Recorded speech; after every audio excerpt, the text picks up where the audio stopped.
Hello children, welcome again.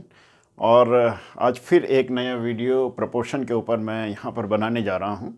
इसके पहले भी मैंने प्रोपोर्शन इस टॉपिक पर 2-3 वीडियोस बनाए हैं। आई होप कि आपने वो देखे होंगे। तो इस वीडियो में हम चर्चा करेंगे डायरेक्ट प्रोपोर्शन और इन्वर्स प्रोपोर्शन पर बेस्ड क्वेश्चंस की। तो बच्चों, ये वीडियो बहुत ही इम्पोर्टेंट और उपयोगी है आपके लिए, क्योंकि बहुत सारे वीडियोस मैंने यूट्यूब में देखे हैं, लेकिन इन क्वेश्चंस को सॉल्व करने के लिए जो एक सिंगल कंसेप्ट है उसका उल्लेख और किसी भी वीडियो में नहीं है, और किसी भी वीडियो में वो तरीका नहीं बताया गया है जो आज मैं आपको इस वीडियो में बताने जा रहा हूँ। तो जो कंसेप्ट मैं आपको बताऊंगा, अगर आपने उसको ध्यान से देख लिया और सीख लिया तो आप इस तरह के क्वेश्चंस जो कि डायरेक्ट प्रोपोर्शन और इनवर्स प्रोपोर्शन पे बेस्ड हैं वो आप बहुत इजीली, बहुत आसानी से कर पाएंगे। तो चलिए सबसे पहले जानते हैं कि ये डायरेक्ट प्रोपोर्शन और इनवर्स प्रोपोर्शन हैं क्या।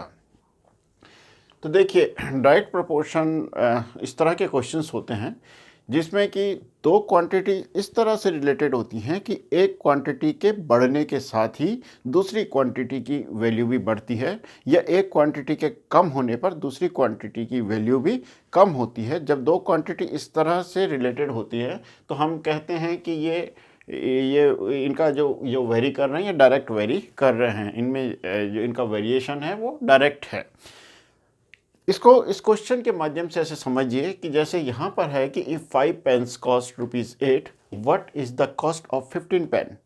देखिए, यहाँ पर दो क्वांटिटीज़ हैं, एक तो है पेन्स और दूसरा है उसकी कॉस्ट यानी रुपीज़। तो 5 पेनों की कीमत कितनी है? ₹8 है। और यहाँ पर पूछा गया है कि 15 पेनों की कीमत क्या होगी। तो यहाँ पर देखिए कि जब पेनों की संख्या ज़्यादा होगी, देखिए 5 पेन की कीमत ₹8 है। The cost of the 5 pen is equals to ₹8. The cost of the 5 pence is equals to ₹8. तो 5 पेंस की कीमत 8 है, तो 15 की निश्चित ही ज़्यादा होगी। अगर पेन की क्वांटिटी बढ़ेगी तो उसकी कीमत भी बढ़ेगी। तो देखिए, यहाँ पर दो क्वांटिटीज़ हैं, पेन और उसकी कॉस्ट। तो पेन की नंबर बढ़ने पर, संख्या बढ़ने पर उसकी कॉस्ट भी बढ़ रही है, यानी एक क्वांटिटी बढ़ने पर दूसरी भी बढ़ रही है। तो इस तरह के क्वेश्चन हम कहते हैं कि ये डायरेक्ट प्रोपोर्शन पर बेस्ड क्वेश्चन है। यानी जब एक क्वांटिटी बढ़ती है और उसके कारण दूसरी क्वांटिटी भी बढ़ रही है तो हम कहेंगे डायरेक्ट वेरिएशन का क्वेश्चन है। या एक क्वांटिटी कम हो रही है और दूसरी क्वांटिटी भी कम होगी तो भी वो डायरेक्ट वेरिएशन का क्वेश्चन होगा। मान लीजिए कि इसी क्वेश्चन को, अगर ये क्वेश्चन ऐसा होता है कि 5 पेन्स की कॉस्ट ₹8 है, और यहाँ पर अगर हमें 2 पेन्स की कॉस्ट पूछी होती तो अब निश्चित ही 5 पेन्स की कॉस्ट ₹8 है, तो 2 पेन्स की कॉस्ट निश्चित रूप से कम होती, ₹8 से भी कम होती, ₹8 से कम होती। यानी जब पेनों की संख्या घट जाती तो उसकी कॉस्ट भी घट जाती, यानी एक क्वांटिटी घट रही है तो दूसरी क्वांटिटी भी घट रही है। तो इस तरह के क्वेश्चन ये डायरेक्ट प्रोपोर्शन के क्वेश्चन हैं। और सेकंड टाइप के क्वेश्चंस आप समझ गए होंगे कि डायरेक्ट प्रोपोर्शन से क्या मतलब है। और दूसरा जो प्रोपोर्शन है, इन्वर्स प्रोपोर्शन, इसमें उल्टा होता है। यानी अगर एक क्वांटिटी घटती है दूसरी बढ़ती है, या अगर पहली बढ़ रही है तो दूसरी घट रही है, तो इसको कहते हैं इन्वर्स प्रोपोर्शन के क्वेश्चंस होते हैं। तो अगर दो क्वांटिटी इस तरह से रिलेटेड होती है कि एक क्वांटिटी के बढ़ने पर दूसरी क्वांटिटी, एक क्वांटिटी के इंक्रीज़ होने पर दूसरी क्वांटिटी डिक्रीज़ हो रही है, या पहली क्वांटिटी के डिक्रीज़ होने पर सेकंड क्वांटिटी इंक्रीज़ हो रही है, तो जब दो क्वांटिटी इस तरह से रिलेटेड होती है तो वो इन्वर्स प्रोपोर्शन के क्वेश्चन होते हैं। यहाँ पर एग्जाम्पल के तौर पर ये क्वेश्चन देखिए आप कि if 9 men can do a piece of work in 16 days, how many men would do it in 24 days? यहाँ पर क्वेश्चन है कि अगर 9 आदमी किसी काम को 16 दिन में पूरा करते हैं तो उसी काम को कितने लोग, हाउ मेनी मैन, कितने व्यक्ति उसको, आदमी उस काम को 24 दिन में करेंगे। तो आप यहाँ पर ध्यान से देखिए कि यहाँ पर जब 9 आदमी हैं और वो उस काम को, किसी काम को 16 दिन में कर रहे हैं, तो जब यहाँ पर ज़्यादा दिन दिए जाएंगे यानी 24 दिन दिए जाएंगे, तो हमें उसी काम को करने के लिए कितने आदमियों की ज़रूरत पड़ेगी। तो अगर आप यहाँ पर देखिए कि जब कम लोग होंगे तो वो ज़्यादा दिन लेंगे निश्चित रूप से, जैसे 9 आदमी हैं तो वो 16 दिन ले रहे हैं। लेकिन जब यहाँ पर दिनों की संख्या ज़्यादा दे दी गई है तो इसका मतलब कि उस काम को करने के लिए हमें कम लोग चाहिए होंगे, क्योंकि हमारे पास समय बहुत है। तो एक सिंपल सा जो तरीका है कि माना मैं कहता हूँ कि इस काम को 3 घंटे में ख़त्म करना है, तो 3 घंटे में ख़त्म करने के लिए अगर आप 20 आदमियों की ज़रूरत है, आप कहेंगे काम तो बहुत ज़्यादा है, तो 20 आदमी लगेंगे कम से कम अगर किसी काम को 3 घंटे में ख़त्म करना है। और अगर उसी काम को मैं कह रहा हूँ 12 घंटे में ख़त्म करना है, तो इसका मतलब जब हमारे पास टाइम ज़्यादा है तो मैन पावर हमें कम चाहिए होगी, यानी कम लोगों से ही काम चल जाएगा। जब हमें काम जल्दी करना होता है तो हमें मैन पावर भी ज़्यादा चाहिए होती है, लेकिन अगर हमें काम के लिए बहुत दिन है तो हमें मैन पावर कम चाहिए होती है। तो देखिए यहाँ पर जब दिनों की संख्या बढ़ रही है तो हमें मैन पावर यानी कम आदमी चाहिए। तो यहाँ पर एक क्वांटिटी के बढ़ने के कारण दूसरी क्वांटिटी कम हो रही है। तो इस तरह के जो क्वेश्चन हैं वो होंगे आपके इन्वर्स प्रोपोर्शन के क्वेश्चन। अब आप डायरेक्ट प्रोपोर्शन और इन्वर्स प्रोपोर्शन समझ गए होंगे, वो क्वेश्चन आप इजीली फाइंड आउट कर सकते हैं। You can easily make out कि ये क्वेश्चन डायरेक्ट प्रोपोर्शन का है या इन्वर्स प्रोपोर्शन का है। अब जो कंसेप्ट है इसको आप ध्यान से देखिए, क्योंकि उसी के आधार पर आप इन क्वेश्चंस को बहुत इजीली हल कर पाएंगे। वैसे ये क्वेश्चन यूनिटरी मेथड से भी सॉल्व होते हैं, इस तरह के क्वेश्चंस। वो मैंने यूनिटरी मेथड के ऊपर जो वीडियोस बनाए हैं उसके ऊपर वो इस तरह के क्वेश्चन सॉल्व करके आपको दिखाए हैं कि वो कैसे होना है। उसके लिए पहले हम एक यूनिट के लिए हम वैल्यू निकालते हैं, उसके बाद रिक्वायर्ड नंबर्स के लिए वैल्यू निकालते हैं। खैर वो सब मैंने बहुत डिटेल में आपके यूनिटरी मेथड में उसको बताया है। तो यहाँ पर हम इसको प्रोपोर्शन वाले मेथड से ही इसको सॉल्व करेंगे। बस आपको सिंपली एक कंसेप्ट बहुत ध्यान से सुनना है और उसको समझना है। देखिए यहाँ पर जो क्वांटिटीज़ हैं, यहाँ पर जो ये दिया हुआ है आपको, एक तो दिया हुआ है पेन और दूसरी दी है कॉस्ट। यहाँ पर फिर हमें 15 पेन की कॉस्ट निकालनी है। तो आपको मालूम है कि एक जैसी चीज़ें, जैसे ये भी 5 पेन्स हैं और यहाँ पे 15 पेन्स हैं, यहाँ पर 8 रुपीज़ है और हमें 15 पेन्स की कॉस्ट निकालनी है। तो जो भी क्वांटिटीज़ आपको निकालनी है, जो भी क्वांटिटी आपको निकालनी है उसको आप x मान लीजिए और उसको आप मानिए फोर्थ प्रोपोर्शन, उसको मानिए आप फोर्थ प्रोपोर्शन। जैसे यहाँ पर हमें 15 पेन की कॉस्ट निकालनी है, तो यहाँ पर सबसे पहले हम यहाँ पर सबसे पहले हम क्या करेंगे कि मान लेंगे सॉल्यूशन कि let cost of 15 pens is equals to x, rupees x. अब हम इस एक्स को फोर्थ क्वांटिटी मानेंगे, fourth quantity.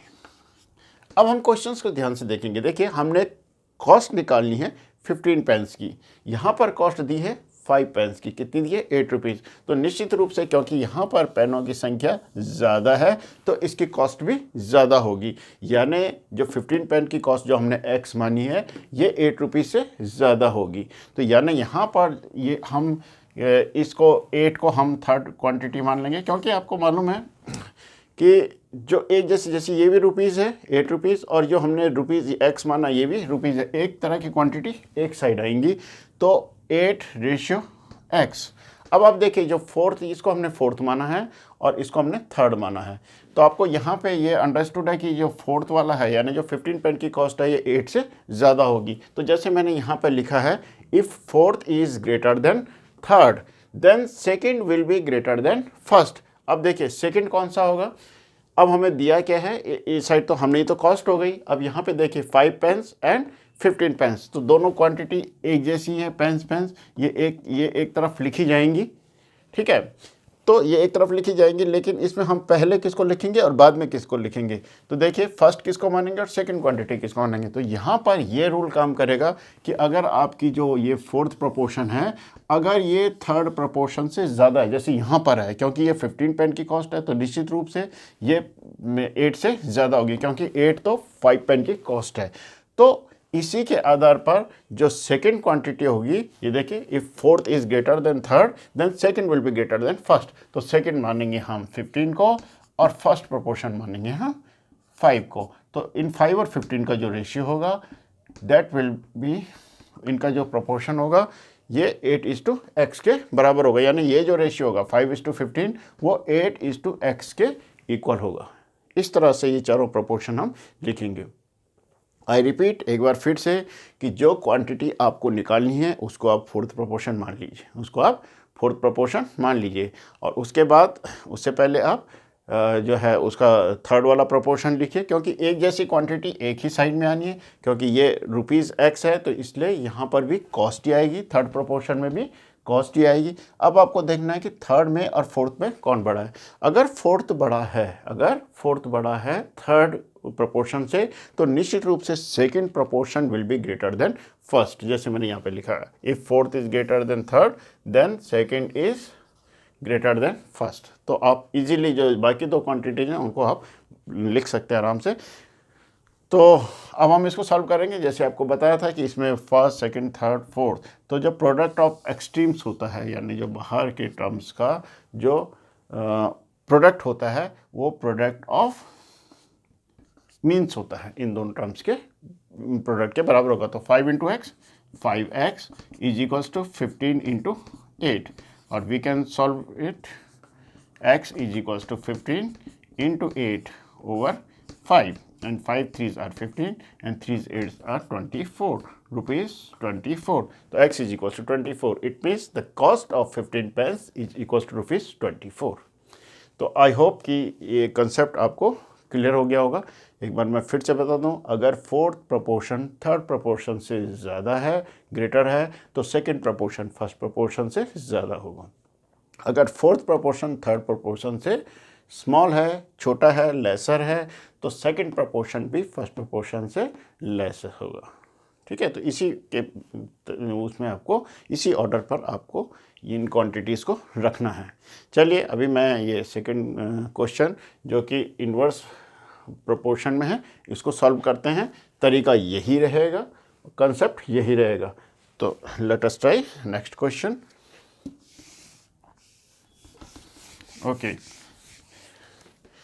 here is the question of if 9 men can do a piece of work in 16 days, अगर 9 आदमी किसी काम को 16 दिन में कर सकते हैं, how many men would do it in 24 days? तो कितने लोग 24 डेज में उस काम को ख़त्म करेंगे?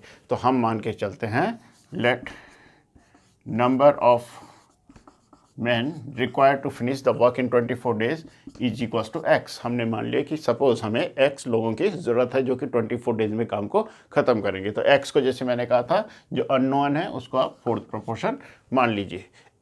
ये नंबर ऑफ मैन है, यानी इतने आदमी चाहिए।